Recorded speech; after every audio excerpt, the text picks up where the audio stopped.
Y hola, hola, ¿qué tal? ¿Cómo están? Sean todos bienvenidos a esta nueva aventura, a este podcast que se llama A Cómo los tatuajes. Este podcast nace de una necesidad de contar, de relacionarme con esas nuevas formas de comunicación en el mundo que me han sido un poco ajenas, que he estado un poco alejado de eso.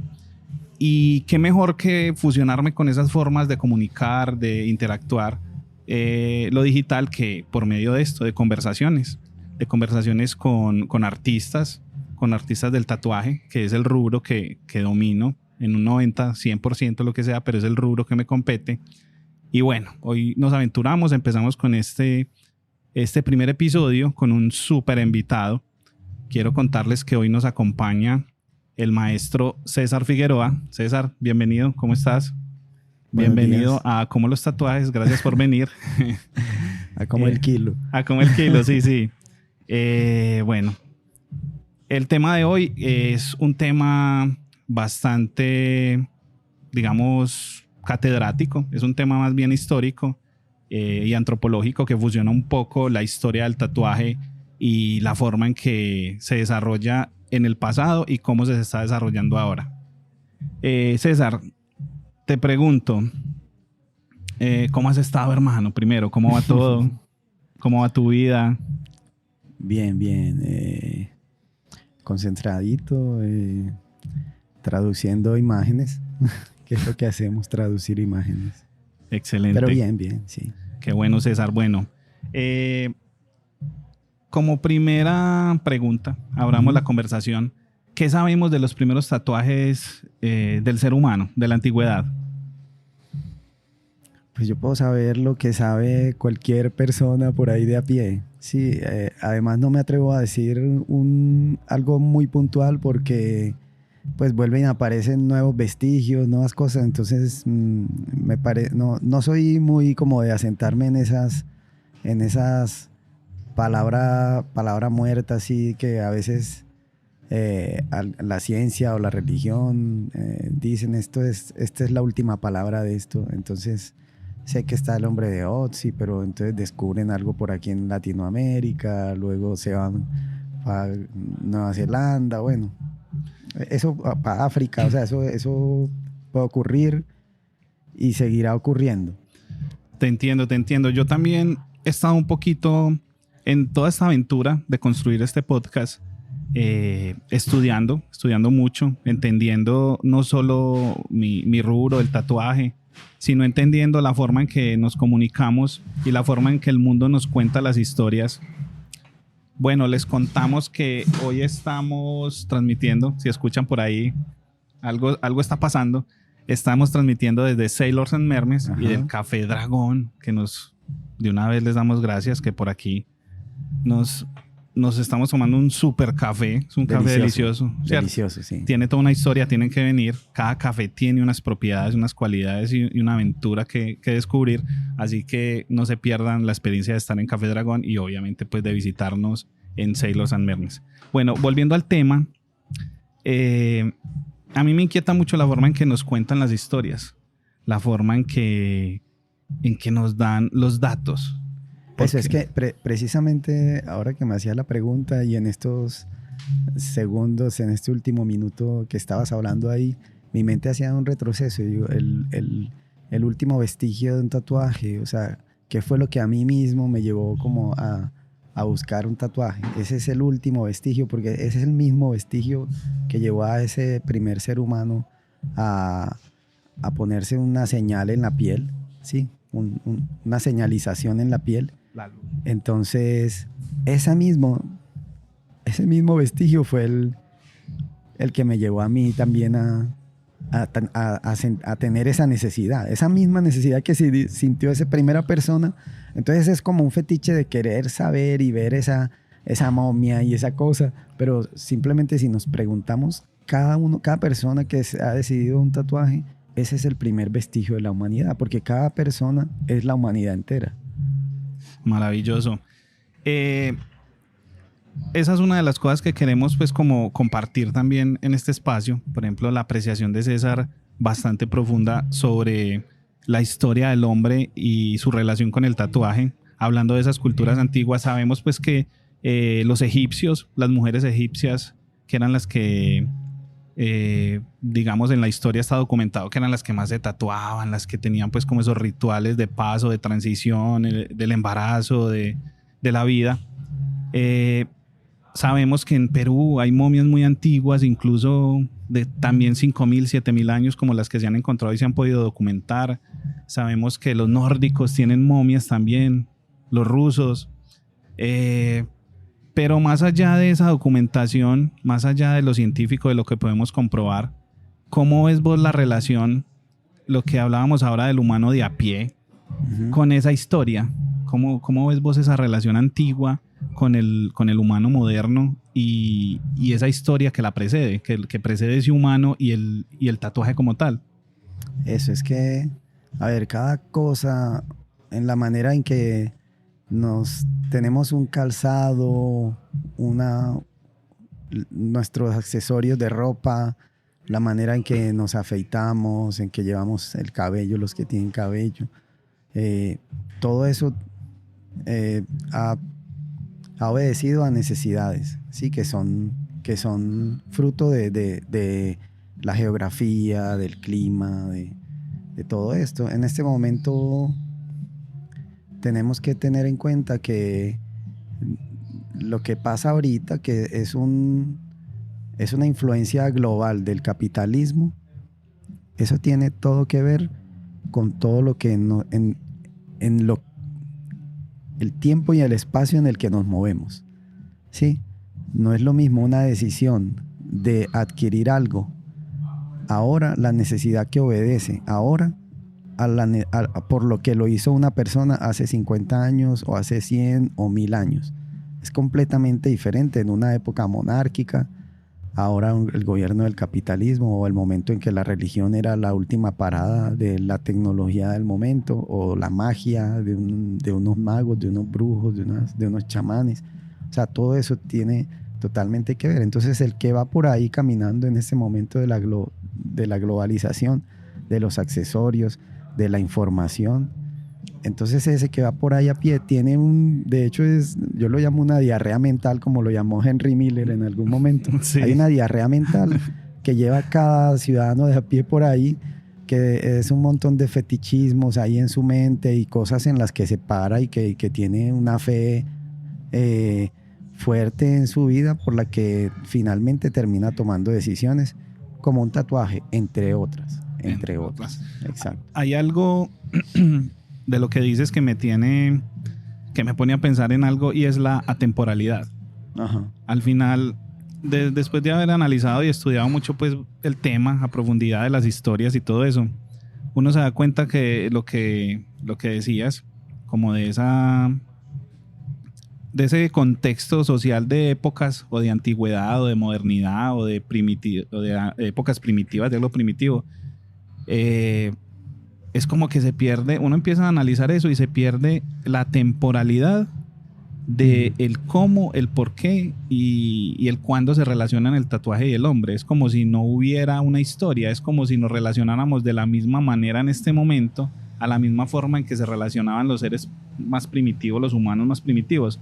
¿Por qué? Porque obedece a eso que vos decís, a esa toma de decisiones, a esa toma de contar una historia de quién soy, cómo me ven, qué quiero decir. Pero hay una diferencia, o sea, sí. Cuando algo ocurre, obedece a una necesidad que está ligada al contexto, ¿sí? O sea, es consecuente con lo que está sucediendo en ese momento. Ahorita, que es un momento de los artículos, pues antes, para ver alguna de estas imágenes que hay en estos libros, teníamos que viajar. Sí, o ir, digamos, a una mega biblioteca, y antes de eso había que ir a ese país, a ese templo, a ese contexto donde estaban. Sí, ahorita pues podemos pedirlos por una aplicación digital y llega a la puerta de tu casa, ¿cierto? Entonces ahí hay algo diferente, y es el gusto. O sea, porque en el momento en que ocurrió, incluso el que lo ilustró no era el gusto el que lo llevaba, sino que era algo que estaba atravesando completamente su vida y lo llevó, ¿sí? Okay, y empezó a alimentar los sueños nocturnos me refiero, ¿sí? No a los sueños de una vida, no, los sueños de esas personas, de esa región, y eso empezó a vivir en ese arquetipo de esas regiones, sí, hasta ahorita que ya son productos. Es arquetipos diferente. o creencias dentro de... Creencias que se vuelven arquetípicas. Exacto. Sí, porque es una creencia se sostiene y ya se vuelve parte del arquetipo, como un dragón. Un dragón es un producto de la ruta de la seda. Sí, o sea, era un sueño conjunto de cientos de regiones que empezaron a unificar un camino como esa metáfora de la muralla china, que es como un dragón prácticamente. Sí, así era como la ruta de la seda, era algo así. Era un animal mítico, arquetípico, me atrevo a decir arquetípico, que recogía características de muchas regiones. Una necesidad de movimiento. Una necesidad de movimiento, De y de moverse. movimiento a través de muchos campos, de muchas variedades de cambios de la materia, así, de navegar, de ir por el aire, de ir por la tierra, por el desierto, por la selva, sí, se diversifica mucho. Entonces las imágenes, de hecho, yo pienso que algo como el tatuaje, al igual que la escritura, nace primero en la mente. Entonces, cuando tú me dices, ¿cuál fue el primer tatuaje? Primero nació en la mente. Era la necesidad de tener un signo, un símbolo, una señal. Esa señal se empezó a marcar en una roca, y luego fue la necesidad de llevarlo en la piel también, porque todo es simplemente como señalizaciones. En eso se mueve la cultura humana.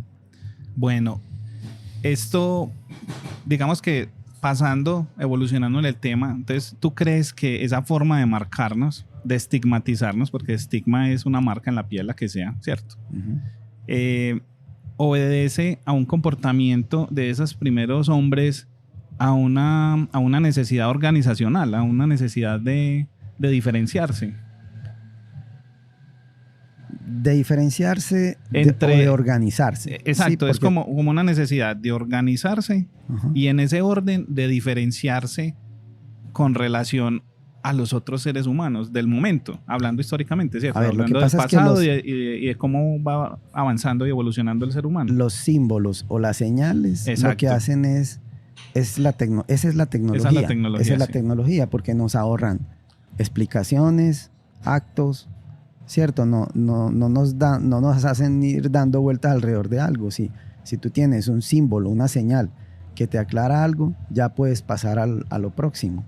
Entonces simplemente ha sido la necesidad de eso. Por eso yo no soy partidario de hacerle publicidad a algo en particular. Sí. Porque como el tatuaje, a pesar de que también es mi rubro el tatuaje, sí, yo no soy partidario de hacerle énfasis o publicidad al tatuaje mismo, sino al lenguaje. Me interesa más el lenguaje. Entonces me interesa más escuchar a alguien que viene y ver cómo es la traducción de eso a una imagen, a querer venderle un tatuaje. Que es diferente, ¿cierto? Sí. Yo creo que lo que acabas de decir va mucho de lo que queremos contar acá, de lo que queremos hablar acá. Es como yo soy partidario, soy creyente de que el tatuaje en este momento y hace mucho tiempo se volvió dos cosas: un producto de deseo, un producto de consumo, y más que eso, una necesidad, ¿cierto? Es una necesidad, incluso cuando me preguntan ¿por qué se tatúan? Yo siempre digo, es que nos tatuamos por un comportamiento y una necesidad primitiva. De X manera, lo tenemos tan implantado dentro de nosotros que los antiguos se tatuaban y ahora en tiempos modernos, casi en la era espacial que llamamos, nos seguimos tatuando. Y nos significa de cierta manera y nos posiciona en un lugar y en un momento de la historia propia y en la historia general, ¿cierto? Entonces podríamos decir que el tatuaje sí tiene esa connotación, digamos, antropológica del comportamiento humano. Pues me estoy metiendo como en otra cosa, pero sí podríamos decir que esas tribus antiguas se organizaban religiosamente, moralmente y estéticamente para crecer o para diferenciarse a partir de estas prácticas del tatuaje. Incluso en la medicina, lo decías ahora de Otzi, que eran momias que encontraban con X cantidad de tatuajes. en puntos específicos de la acupuntura, como están los estudios de que ayudaban era la salud y todo eso, pero también en los celtas encontramos tatuajes que decían que su dios los iba a llevar a algún lugar, que creían en cierto dios, ¿cierto? Entonces mira que socialmente podemos organizarnos y podemos crecer a partir de un comportamiento general, llevando el arte del tatuaje, elevándolo a esas categorías organizacionales de la sociedad, de la comunicación, de lo espiritual, de lo emocional, de lo físico. Para mí no hay una diferencia entre esto. Por ejemplo, hay unos planos del cerebro que encontraron en unas cuevas en África de los Dogones, creo que tienen alrededor de 5.000 años, de planos cerebrales. O sea, ellos ya conocían el cerebro, el cráneo, el cerebro, las partes del cerebro, incluso la glándula pituitaria, ya tenían eso. Esos son planos, son grafías, son mapas. Todo eso es información. Para mí no hay diferencia entre eso y el tatuaje como tal. Sí, es porque es simplemente la necesidad de nosotros de ir estableciendo un plano de lo que creemos que es esta realidad. Porque es que la cuestión es como toda esta gran duda en la que nos movemos y nos hemos movido sobre lo que consideramos que es la realidad. Y entonces todo ese lenguaje, de todas las maneras que lo hemos desarrollado, ha obedecido a esa gran necesidad de traducir lo que es esa realidad. Entonces, el tatuaje ha sido una de ellas. No es que yo le reste importancia. Sí, solamente que, de hecho, eso sería una exigencia para hacerlo mucho mejor, porque es una traducción del lenguaje. Sí. Yo voy a ese punto, ¿cierto? Yo he sido, en estos minutos que llevamos, he sido muy enfático en el tatuaje y colocando y enalteciendo el tatuaje como esa forma de comunicar, porque obviamente yo vivo tatuaje, respiro tatuaje, vivo del tatuaje, sufro el tatuaje, ¿cierto? Sí. Pero ya lo que tú dices es demasiado acertado, pues llevándolo a la comunicación, exacto. Incluso en una de las notas que estuve tomando hace poco, preparando pues los capítulos y todo lo que venimos trabajando, el primer tatuaje o el tatuaje, inclusive lo hablamos hace unos días que tuvimos la oportunidad de vernos, no sé si te lo comenté, es la palabra. Por eso para mí esta forma de relacionarme con las nuevas formas de comunicación e interacción con la gente, con los clientes, el podcast es lo que más me atrae, porque me encanta la tertulia, me encanta hablar, me encanta como discernir, sentarme y tener diferencias en una conversación. Me parece que enriquece mucho. Y ese primer tatuaje que es la palabra, hay unas frases y unas palabras que depende cómo te lo digan, el contexto y el momento, te marcan para siempre. Eso es que mucho más profundo que un tatuaje y mucho más doloroso. De hecho, aquí en Colombia tenemos parte del folclore colombiano, una canción que habla de eso, sí, que todos la conocen. Eso es de Romualdo Brito y dice como un tatuaje del alma que te llevo fundida en mi pecho. En mi pecho, pues como una cosa súper profunda. Pero no me colocó temas sin un roncito, hermano. un olpar. Un olpar muy exquisito. Pero sí, o sea, porque eso. Y hay un poeta, Víctor Raúl Jaramillo, aquí de Medellín, vocalista de Reencarnación, de una de las bandas legendarias. De metal. Pues, sí, de metal aquí. Pero ante todo él es un poeta, ¿sí? Y tiene un pequeño libro de poemas que se llama Tatuajes de Viento. Y es que es la cuestión, o sea, el tatuaje es una huella que queda en la piel, pero es que primero el lenguaje ocurre en la mente, ¿sí? Jacques Derrida, que es un poeta del siglo pasado, él hablaba precisamente como de volver a leer. Él tenía una tesis que como que toda la filosofía había sido mal leída, entonces empezó a releerla toda y a contextualizar cada palabra y a darle el significado que dejara de ser tan mágico, y como un significado muy aterrizado. Sí. Y entonces él decía, todo es lenguaje, primero ocurre en la mente, o sea, las ideas. Voy otra vez como a lo platónico, Sí. ¿cierto? De que primero estamos en el mundo de las ideas. Entonces, el tatuaje no es diferente a eso, es lo mismo. Yo lo veo así, porque bueno, yo no me he atrevido nunca de todos estos 22, 23 años que llevo en el mundo del tatuaje, nunca me he atrevido a decir, yo hago tal escuela de tatuaje, como que nunca me he sentido parte de ninguna escuela, ni a pesar de que de afuera puede que se note que yo hago tal o cual tipo de tatuaje o tal o cual tipo de escuela de tatuaje. Nunca me he sentido parte de ninguna, sino parte de el lenguaje, cómo se traduce a una imagen. Y eso puede que el resultado entre dentro de tal o cual cultura, pero simplemente yo me sitúo en el escucha, en el que escucha. Y bueno, sí entiendo al ser humano como una antena, que está como sintonizando siempre ciertas frecuencias que se traducen en imágenes, en palabras, en sonidos, en acciones. Entonces, obvio, o sea, nadie se va a inventar nada de cero porque solo hay como una gran mente que sintoniza, que transmite, más bien, que transmite a los que sintonizan, al que sintoniza o a la que sintoniza. Y entonces ya eso se aterriza aquí en el mundo material, pero el mundo de las ideas es el mundo primigenio de todo. Exacto. Ese mundo primario, ¿cierto? El mundo de las ideas. Tú dijiste hace un momento... Primigenio, perdón. Sí, sí. Esa parte que hablaste ahora de que no te encasillas dentro de que hago una X estilo, X cosa, X forma, X cultura. Yo he tenido una pelea con eso porque a uno siempre... ¿Usted qué hace? ¿Usted qué estilo hace? Usted... Y no es una pelea, es como una frustración porque tratan de ubicarlo y de acomodarlo a uno en un lugar que uno de pronto no encuentra, pero precisamente es por eso, porque de pronto ese lugar no existe. Ese lugar de que hago X cosa, me identifico con X cosa y posiblemente uno en esa búsqueda, en ese encuentro, empieza a tomar cosas, a identificarse y a traducir, digamos, varias sensaciones en el arte que uno hace, ¿cierto? Uh-huh. Que si hay una influencia X, pues porque venís de una escuela, exacto. Total. César puede que venga del oriental porque está muy influenciado y yo puede que haga realismo porque vengo de esa escuela, ¿cierto? Pero al final uno trata de encontrarse y de buscar y no lo logras por eso, porque al final eso está permeado, cada escuela y cada estilo se permea por todo, pues se permea por el estilo, por el pensamiento, por la forma, por el color, por lo que lo queramos llamar, ¿cierto?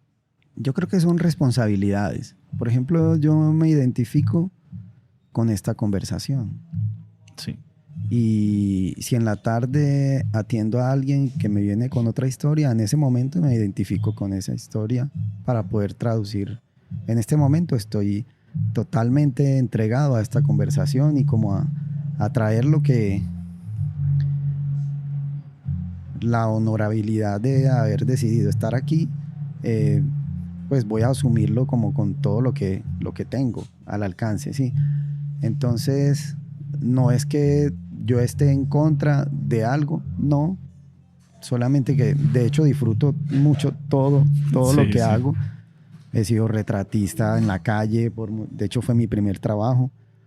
Y después, de hecho, cuando entré al tatuaje me llamó mucho la atención hacer como lo que llaman realismo y eso, me llamó mucho la atención.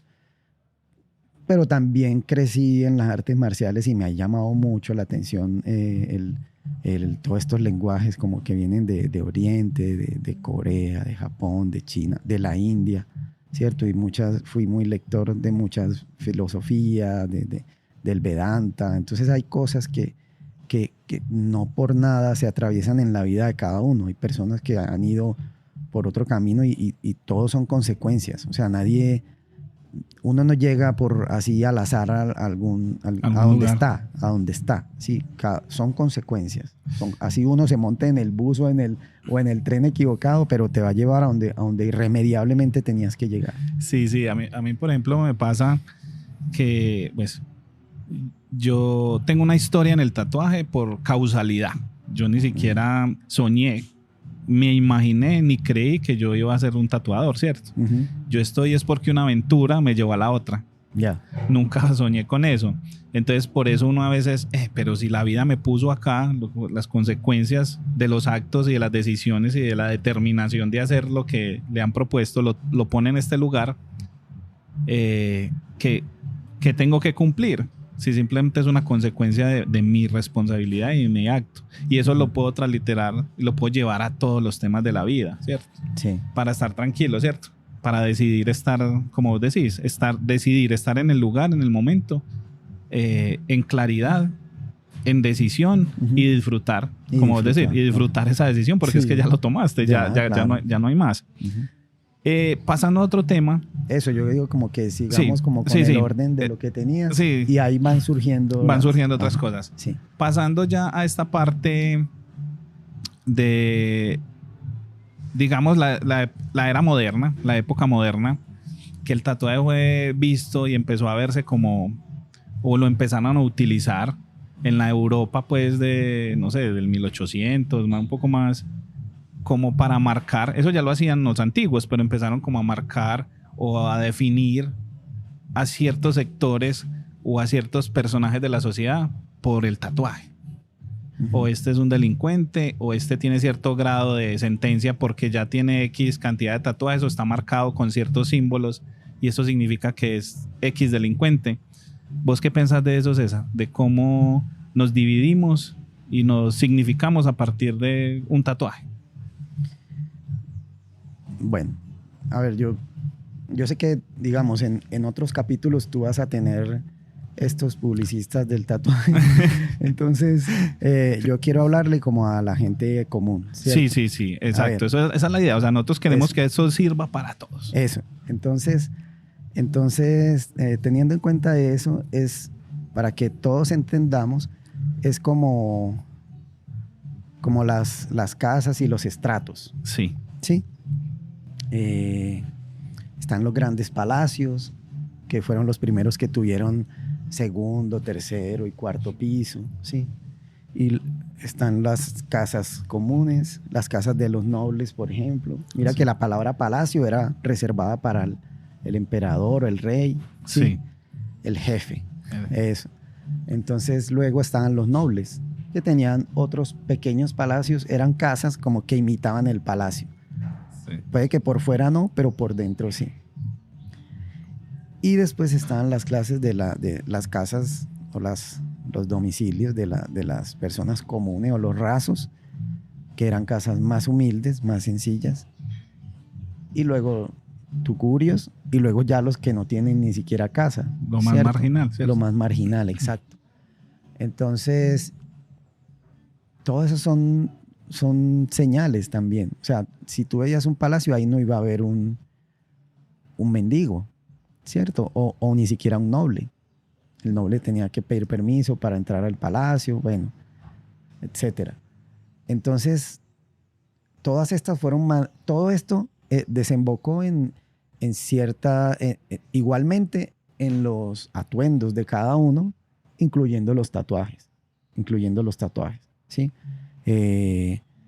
Un rey no tenía necesidad de estar tatuado en muchas partes, porque ya él tenía toda la señalización alrededor que lo indicaba y que todos sabían que era el rey, ¿cierto? Sí, te Pero entiendo. si a un guerrero del rey que iba a estar en la guerra, era más fácil por tecnología para poder ubicar así fuera su cadáver o verlo desde lejos, alzar una bandera de que ya coronamos, y el que lo podía ver de lejos por su tatuaje o por su brazalete o lo que sea. O sea, todo obedecía a eso. Lo que pasa es que nosotros somos muy románticos y le damos un sentido muy, muy trascendental y ritual a las cosas, pero todo eso obedecía a necesidades, así como un rey no iba a vivir en un tugurio por allá, porque él necesitaba que a leguas vieran su palacio. Vieran su poder. Porque era la necesidad que tenía. Porque en realidad eso está hablando de una carencia. Sí, como él cree que no es dueño de hasta donde sus ojos ven, entonces necesita mostrar ese poder y tal. Y en eso también, por eso yo me refiero mucho como a lo de la publicidad y todo esto. Porque en realidad todas estas señales y marcas y todo eso están hablando desde nuestra carencia de lo que creemos que no tenemos. Entonces necesitamos reforzarlo con imágenes, con comprar cosas, con tal. O sea, todo esto, nosotros vamos lidiando con eso, ¿cierto? Todos los seres humanos, en todas las épocas, ¿sí? Hasta que vamos como aligerando el equipaje.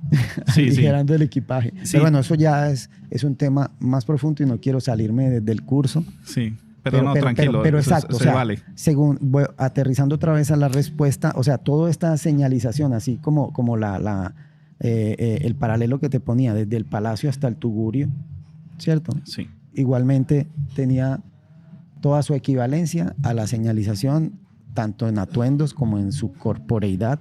Por ejemplo, alguien que le faltaba un ojo no tenía una necesidad de un tatuaje porque todos sabían que era el tuerto, ¿cierto? Y de ahí vienen todos esos apodos, o el chueco, el cojo, ¿cierto? Pero si no tienes nada de esto, pues señalarte era algo que en realidad servía, ¿cierto? Y de hecho los cristianos, a pesar de haber sido prohibicionistas en el tatuaje, los cristianos cuando empezaron a ir a la guerra, ellos fueron los primeros y fueron los que más se tatuaron en un momento de la historia, oraciones o el Dios Padre y Madre tan famoso, los cruzados, pero mucho después, o sea, estoy hablando de hace 200 años, 100 años incluso. Sí, es que... Y aún hoy en día los soldados, cuando van a la selva, muchos se tatúan porque de pronto van a morir ahí y pues por lo menos tienen ese amuleto, ese fetiche en el que depositan toda su fe, sí, en una frase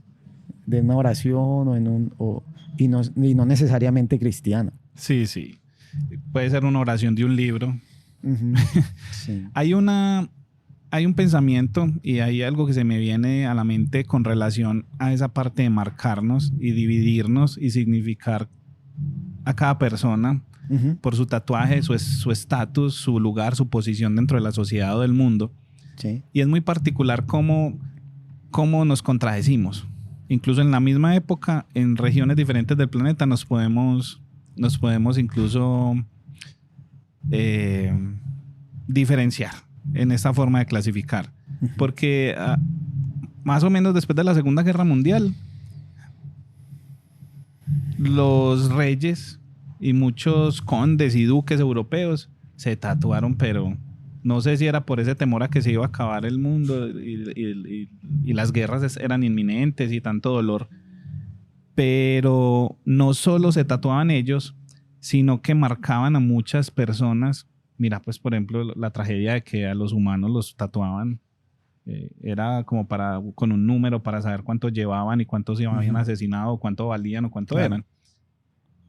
Y lo triste de eso es que solo hablan del tatuaje, del tatuaje más marginal. En la uh-huh. historia, en los documentos, vos encontrás que era porque tatuaban a los ladrones en una época más antigua, en periodos pues japoneses, en periodos mucho más nuevos como los europeos que también marcan a los ladrones en Roma, bueno, en fin. Uh-huh. No nos remitamos a esas fechas pues porque se nos vuelve muy histórica la cosa. Y hay gente mucho más experta en eso. Y hay gente mucho más experta, exacto.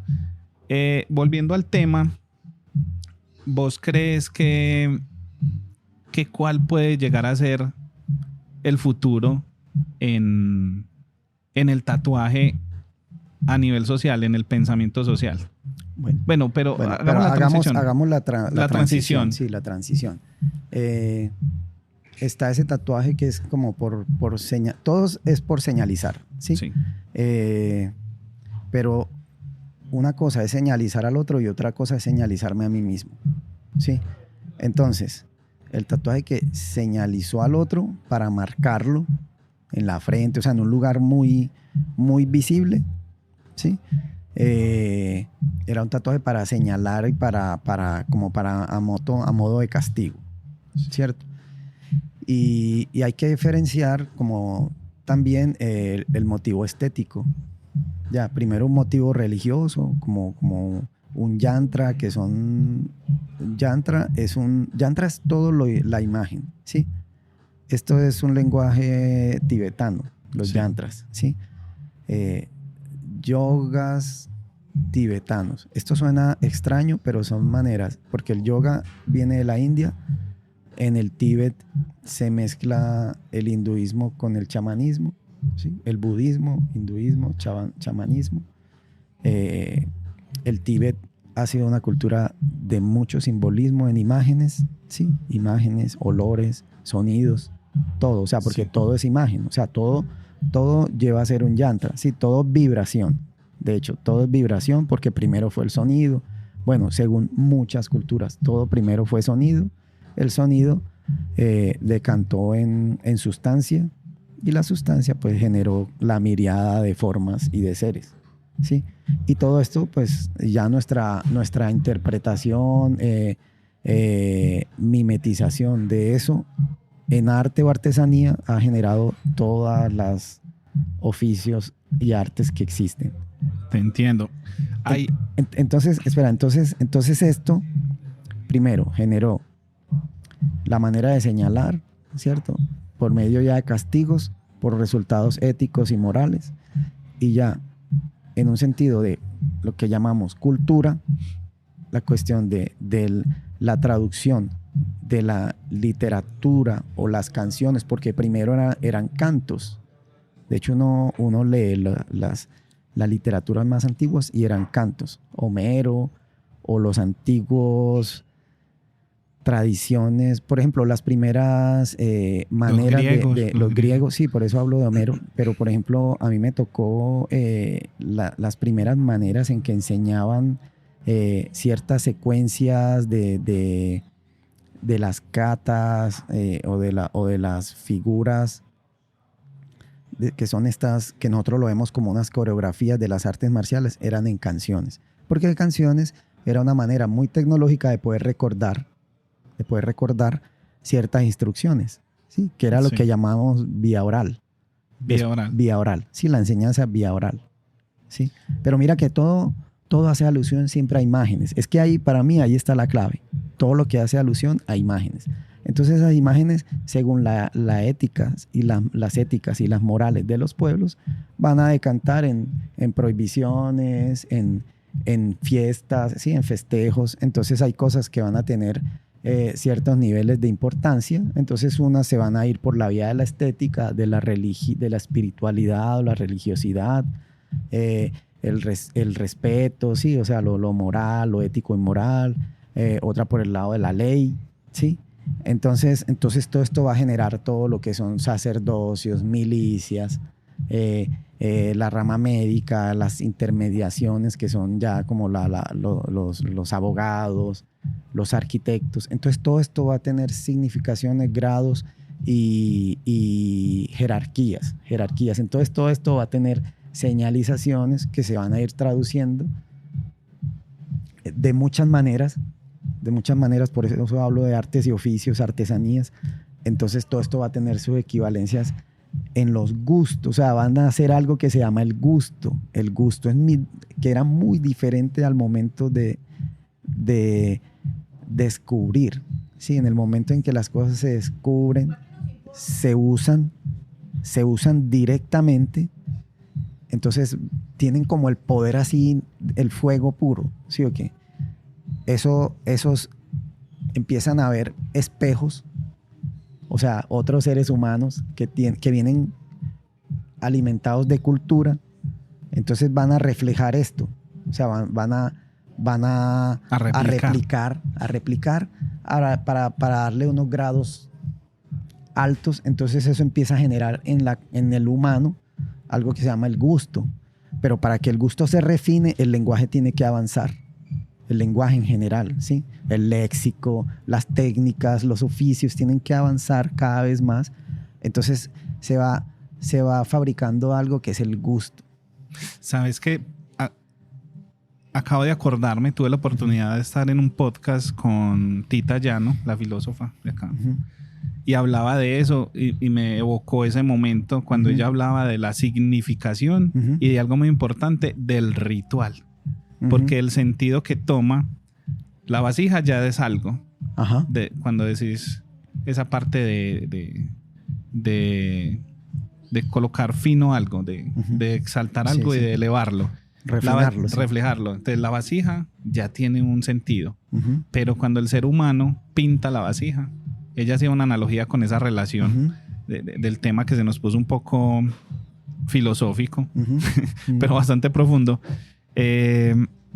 Eso me parece que habla mucho de lo que comentabas ahora al principio, de cómo esos rituales y cómo esas culturas cogían esa amalgama de necesidades de pensamientos y de sensaciones para poderlas traducir, imitar y exaltar y elevar. Bastante complejo ese concepto de... Claro, es que no es lo mismo unos frijoles para nosotros ahorita al almuerzo Sí. que un colombiano que lleva 10 años por fuera del país. O sea, viene y le sirven unos frijoles y casi que quiere arrodillárseles y rezar y todo antes de comérselos. Eso yo lo he visto. Sí. Lo he visto y he estado por fuera y he visto ese deseo reprimido. Entonces mira que todo es muy variable, ¿sí? Okay. Entonces eso mismo. Puede que alguien que busca un tatuaje, digamos que viene aquí donde Félix o donde David, bueno, todos los que tatúan aquí, buscando algo oriental, pues lo vean como el enviado de Oriyoshi a que le haga, y en un sentido indirecto sí lo es. Sí. Porque en esa transcripción del mercantilismo, todo esto llega a nosotros precisamente para extender esos brazos de eso que X cantidad de personas se pusieron de acuerdo en llamar esto es la cultura tal. Entonces, de una vez, inmediatamente, aparecen muchos que levantan la mano. Yo quiero ser un representante de eso aquí. De esa cultura, sí. Exacto. Sí. Así como ahora lo es el realismo y muchas escuelas, ¿cierto? Sí.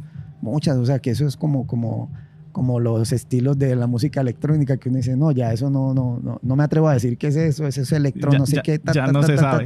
Exacto, no se sabe. Y bien, es válido. Sí. Porque hay muchos que están dispuestos a dar la vida por ese nuevo estilo que salió Sí. o por alguno viejo y a pelear con eso. Por eso yo no me atrevo a adherirme a ningún estilo y ni siquiera a discutir porque cómo lo hicimos la vieja escuela y cómo lo hacen ahora.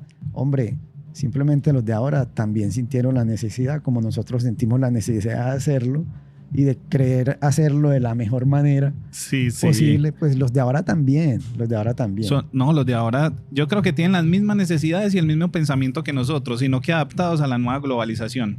Yo creo que ya hicimos bien la transición. Pasemos ya a ese tatuaje de hoy, el tatuaje de hoy, el que amaneció hoy a las 12 de la noche que pasó al nuevo día. Sí, ¿Vos cómo ves ese tatuaje que estamos haciendo ahora? El que nosotros sabemos que está tan complejo que ya el tatuaje se ha vuelto... Es como un producto de branding, porque si vos no haces todo lo que la nueva forma de vender hace, el tatuaje ya no pierde sentido y pierde valor. Tiene incluso más valor las formas en que se vende y en que se promueve que la propia pieza de tatuaje. Para mí se ha vuelto eso, ¿cierto? O sea, si eres muy bueno promocionándote, vendiéndote, si tienes un muy buen CPL, una muy buena producción audiovisual, vendes muy bien. De lo contrario, esas nuevas o las formas antiguas de ir a la tienda, de sentarte un rato, de hablar, de conversar, de traducir tu historia, de contar esa forma de cómo quieres tu tatuaje, eso ha perdido un poco de valor. Ya todo es un poco más digital, más automático. Incluso me pasa y me ha pasado que quiero este tatuaje, listo, de una, y no se comunican, solo me entregan, intento hablar y me rechazan al conversar, no les interesa saber, solo quiero eso puntual y no me hable. Me pongo mis audífonos, entonces ¿yo qué hago? También voy por mis audífonos y 5 horas después, toma tu tatuaje, muchas gracias, hasta luego. ¿Cómo ves esa nueva forma de la que estamos, mejor dicho, hoy vivimos eso? Eso, acabas de hablar del tatuaje, pero eso ha ocurrido con todo. Por eso ahorita yo te aclaraba que es que mira, hace 30 años, todas estas imágenes, estos imaginarios que venían de diferentes lugares del mundo eran muy sorprendentes. Sí, yo crecí viendo las películas de Bruce Lee, de Jackie Chan, de Chuck Norris, ¿sí? Y todo ese fenómeno de China y de Japón, de la India, o sea, era una cosa muy brutal y como estaba metido en algo que tenía que ver, Sí.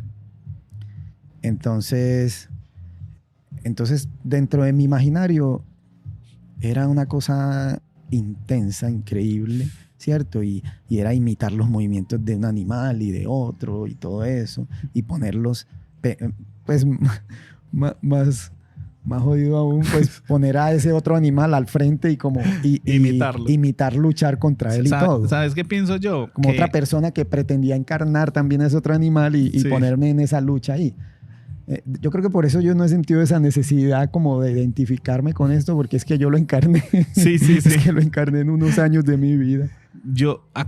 ¿Por qué me gusta tanto hablar?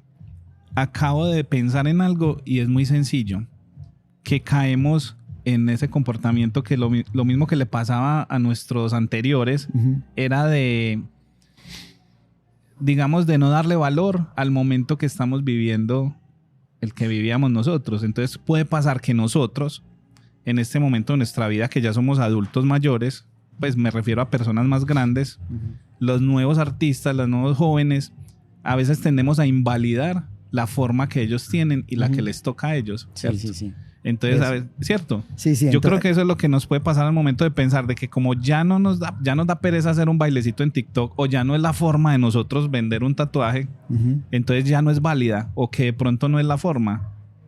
Podría ser eso que pensemos muchas veces los otros artistas o los otros con los otros iguales, Ujú. porque tendemos a compararnos con el igual, tendemos a compararnos con el colega de por qué a un colega le funciona y a nosotros no. Eso, pero mira, ¿Sí o qué? mira, a ver, las palabras son como una pintura, ¿sí? O como un Sí. video, como un video.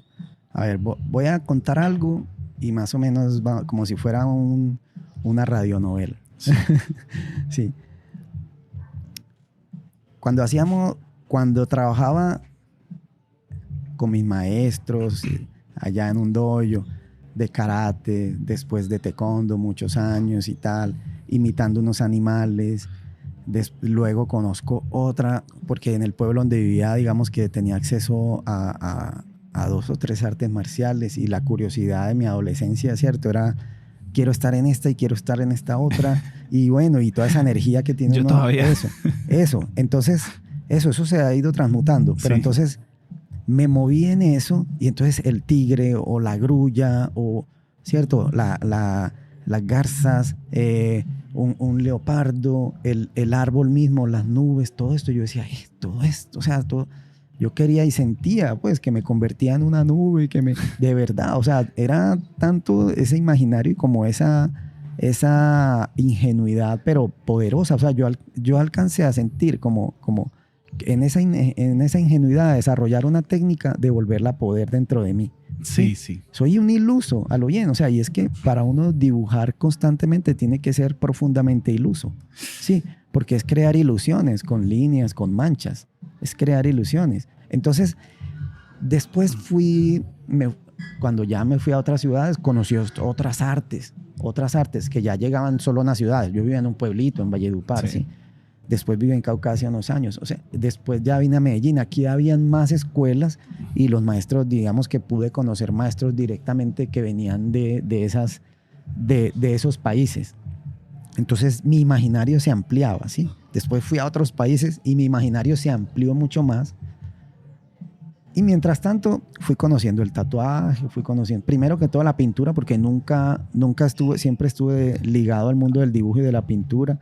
Y digamos los trajes me acuerdo como 13, 14 años, pintando dragones en la casaca, en la camisa de taekwondo atrás de mis compañeros o tigres, con pintelas y todo esto.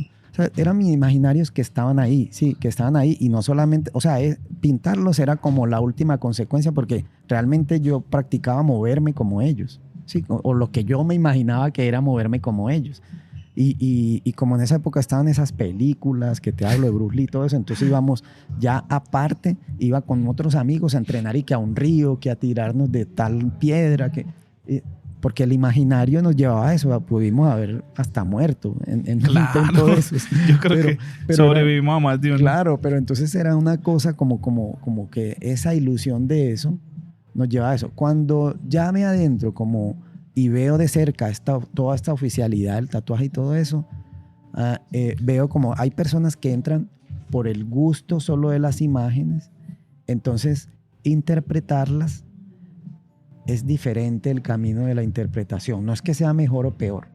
Por ejemplo, he conocido amigos que entran por ese gusto y porque les llama la atención de otra manera, han llegado a esa X cultura, hablemos, digamos, de Japón. Entonces, después de muchos años, deciden entrenar jiu-jitsu o algo que también los ligue, ¿cierto? Sí. Pero fue el gusto, ese gusto estético, el que los llevó a eso. Es diferente la manera de relacionarse, ¿sí? Porque, por ejemplo, para mí no tiene sentido, y no es que lo tenga en general, o sea, para mí no tiene sentido idolatrar una cultura a la otra porque yo encarné eso que esa cultura hacía desde un punto de vista, muy humildemente lo digo, sí. Muy ilusamente lo encarné, y desde esa ilusión pude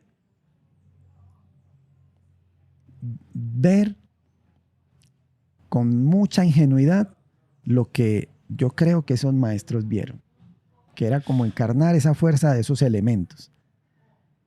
Entonces, cuando dibujo una imagen o propongo una imagen, eso mismo sigue siendo lo que pretendo hacer. Morihei Ueshiba, que fue el que hizo el Aikido, el creador del Aikido, él decía, porque él había sido un mercenario de la guerra, de la invasión de Japón a China y tal, sí. Y él después de entrenar muchas cosas y estuvo con los chinos después de que ya la invasión se acabó y eso. La reinserción. Él vivió en China 8 años, después volvió a Japón. Sí. Porque de hecho él allá conoció unas cosas que le sorprendieron mucho, se quedó allá aprendiendo cosas, volvió a China y ya creó un sistema así que luego se llamó Aikido, pero sí. Él lo llamó el arte de la paz y entonces era cambiar la espalda por un palo de madera y empezar a trabajar la arquitectura y transformar eso que era para matar en algo que era para construir. Exacto. Y él decía que el que lo entrenaba ahora, o sea, en sus últimos años, porque él ya no recibía entrenamiento de un maestro, sino que él decía que lo entrenaba era un dragón. Pero entonces uno dice, ¿cuál dragón?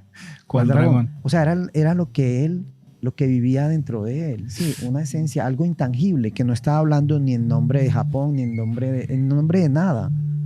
Estaba hablando en nombre de una cosa interna, ¿cierto? Que es a la que todos los seres humanos, todos, como esa todos los lo que seres llamamos humanos, la intuición y esa fuerza que te empuja. De alguna otra manera, en algún momento vamos a llegar, ¿sí? Okay. Como cuando alguien tiene un accidente y en el último momento dice, ay, Dios mío, tal, como que por más ateo que sea o algo, como que, o sea, hay algo, y no quiero ser un publicista de Dios o algo así, no, sino, o sea, hay algo, esa cosa interna que cada uno obedece al carajo de dónde soy, de dónde vengo, no, o sea, ¿cómo es que es la palabra? Me entrego a esto último, ¿cierto? Abandono todos mis deseos y me entrego a esto último. ¿Por qué? Porque puede que muera en este acto. Sí. Entonces eso, cuando él decía, me entrena, que en un poema, ¿cierto? Porque él no se lo dijo a nadie, él lo escribió en un poema y era porque ya estaba desligado de rasgos folclóricos o culturales y decía, solamente recibo mi instrucción de un dragón. Sí. Sí. De su creencia, o sea, ya exacto. no, o sea, ya no tenía más. Era un lenguaje muy metafórico, muy abstracto. Sí. Entonces, a mí esto, he leído mucho ese, porque era una canción, un poema que era una manera de él enseñar, de transmitirlo, ¿sí? Lo he leído desde mi adolescencia hasta todavía tengo ese libro muy viejo y vuelvo y lo leo y no veo rasgos culturales ahí. Pero digamos, le he prestado esto a otra persona y ve todos los rasgos culturales. Entonces yo digo, depende del camino o cómo es que nosotros llegamos a algo, ¿sí? Depende de ese camino, vamos a llegar desde un punto de vista del gusto o de la vivencia, ¿sí? del gusto, de la vivencia. Sí. Porque la vivencia, para unos el café es una herramienta y para otros es un placer. Sí, sí. César, bueno, se acerca al final. Ya tenemos que ir como terminando, pero venga, antes en pequeñas palabras, Sí. eso, o sea, para esa persona que amaneció ahorita, 12 Sí. a.m., entonces, con eso, el como, tatuaje llega con toda esa revolución, y vuelvo y uso la frase diarrea mental, sí, porque llega cargado de mucha información, sí, de muchos gustos encontrados, contradictorios y otros definitivos. Entonces, de esa manera es que esa persona llega acá. Llega, pues, aquí, digo aquí porque estamos en un estudio de tatuajes. sí. Entonces, de esa manera es que recibimos a esa persona que llega. De esa manera. Pero si nuestra posición es imponer, entonces también lo recibimos con esta otra manera. Como un embajador que quiere colonizar una manera de pensar o de ver el mundo. Entonces ahí pueden haber como unas contradicciones a las que irremediablemente nos vamos a encontrar, pero que irremediablemente hacen parte de lo que se llama cultura y que ha pasado en todo el mundo, y que cuando esos dos pensamientos se encuentran o se ponen de acuerdo, o ocurre algo tan extremo como una guerra mundial, o se ponen de acuerdo y llegan a una imagen conjunta, Entonces, el tatuaje de hoy en día viene con todo eso. Entonces están los que defienden lo que existió, que en algún momento yo le dije a un compañero que es representante como de algo muy ferviente, así de la cultura de los japos y tal. Sí. Yo le decía, para mí eso no existe. Y esta persona casi que se puso toda roja. Existen las representaciones de eso. Yo aprendí algo de esa parte cuando alguien llega con esa fe así, pero que defiende eso con espada y da la vida por eso. Yo lo aprendí de un maestro que tuve en una estructura de yoga, y él decía, ¿cómo hace usted para promover su fe? Porque al fin muchas de estas prácticas orientales van ligadas a una religión, ¿cierto? Sí. Entonces yo le decía, pero esto es una religión. Él me decía, no, esto es una enseñanza. Porque si usted viene acá y me dice que su maestro Jesús hizo tal cosa por usted, yo le creo. Yo simplemente, ¿qué puedo decir? Reverencias a su Dios que hace todo eso por usted. Entonces es eso, es respetar esa creencia y esa construcción de esa idealización o de esa valorización que tienen en este momento del tatuaje de esa forma, y decirles, si para ti eso es mágico, si para ti eso funciona de esa manera, me encanta. Casualmente ayer llamó un gran amigo, aquí les doy el dato, estuve de cumpleaños, eso de cumplir que también lo hablamos, es que tema es lo que tenemos para gastar, luego gastamos, y me decía, yo quiero ir y a esta convención y a esto. Usted ya es vieja escuela, yo entiendo, usted ya no quiere ir a ningún lugar, no quiere competir. Y yo, sí, tenés toda la razón, yo ya no quiero competir y no quiero ir a convenciones. Entonces le digo yo, vaya y conquiste el mundo. Y él, sí, es que yo quiero ir a conquistar, ya no quiero ni tatuar por plata, quiero competir. Y yo, hermano, si eso es lo que usted quiere, conquiste el mundo, vaya. Un saludo a Pavelo, en estos días va a estar por acá. César, para que vamos cerrando, ¿qué le dirías, o una frase o un consejo a esas personas que conocieron el tatuaje, que lo van a conocer hoy, y a las que ya están en él, a los que ya desean, las que sueñan con el tatuaje, los que quieren convertirse en tatuadores, los que quieren un tatuaje, a todo lo que gira en torno a esa palabra o a esa actividad o a esa artesanía, a lo que hacemos nosotros? ¿Qué les dirías hoy? ¿Qué querés compartir con ellos hoy? ¿Una frase, una enseñanza, una palabra? La historia del tatuaje es la historia del pensamiento humano como tal. Entonces es bueno descartar todo lo que no es para ti total, para que, si es de no tatuarte, mejor no te tatúes. Porque si es de tatuarte, tatúete con toda la decisión de tus fuerzas. Bueno, César, muchas gracias. Me siento muy halagado, me siento muy feliz de tenerte acá por todo lo que representas para muchos de nosotros, para la ciudad, para el mundo del tatuaje en Colombia y en partes del mundo. Entonces, yo creo que terminamos por hoy. Quiero darles gracias a todos. Espero que disfruten este podcast. No se olviden seguirnos en nuestras redes sociales como @acomolostatuajes y @acomolostatuajes podcast. Nos vemos en un próximo episodio. Muchísimas gracias. Chao, chao. César.